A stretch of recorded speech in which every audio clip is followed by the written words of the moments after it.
శ్రీమాత్రే నమ. మేము ప్రత్యంగరాదేవి మాత తాంత్రిక పీఠం ఆధ్వర్యంలో అమ్మవారి యొక్క దేవాలయ నిర్మాణానికి శ్రీకారం చుడుతున్నాము. అందులో భాగంగా మొదటి ఘట్టము ప్రారంభమవుతుంది. మొదటిగా మేము స్థలాన్ని పవిత్రత చేయడం కోసము ప్రధాన హోమగుండము నికుంబలాదేవి మాత అనుసంధానముగా లలితాదేవి మాతతో అనుసంధానము చేసేటటువంటి హోమం ఉంటుంది. ఈ హోమానికి ఉపహోమగుండములు 31 హోమగుండములు ఉంటాయి.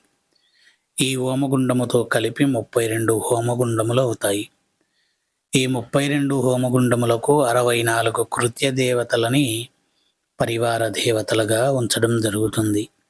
ఈ పరివార దేవతలకు 72 వనదుర్గ దేవతల యొక్క అనుసంధానమైనటువంటి పర్యవేక్షణలో ఆ స్థలాన్ని పరిరక్షింపబడేటటువంటి పవిత్రమైనటువంటి కార్యముగా తలపెట్టేటటువంటి పుణ్యభూమిగా మార్చేటటువంటి మొక్కలని నాటడం జరుగుతుంది. ఆ స్థలములో 72 మొక్కల్ని 72 వనదుర్గలతో అనుసంధానమైన పవిత్రత వనముగా మార్చేటటువంటి కార్యక్రమం